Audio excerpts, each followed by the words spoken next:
Назвать именем Владимира Владимировича Путина.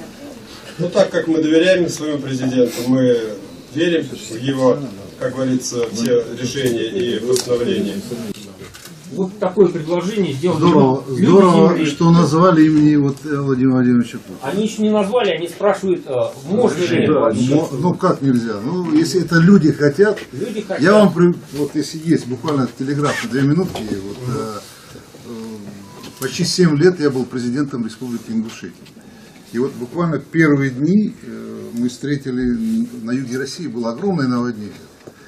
Владимир Владимирович бросил вот этот саммит, где иногда какие-то наши руководители там бывали седьмыми, восьмыми там по счету, бросил и прилетел в страну, на юг России, непосредственно, где это все произошло. Возглавил вот это все и помог нам вот выйти с этой ситуации. У меня вот была неделя, как я был избран всенародно, 34 кандидата у нас было. Вот. И люди, когда мы построили дома, потому что все было снесено. Все было снесено. Я почему так долго на этом акцентирую внимание? Потому что то, что вы сейчас делаете, это очень важно.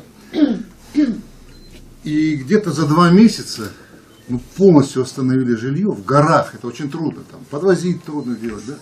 И люди говорят, вот мы хотим назвать в честь Владимира Владимировича улицу. Я не то, что не стал им мешать, я сказал спасибо вам огромное. И вот сегодня первая в стране улица появилась именно в Ингушетии, в горах.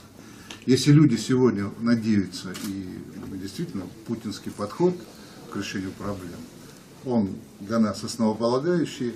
И если люди надеются, что будет возрождение агропромышленного комплекса конкретно, только приветствовать.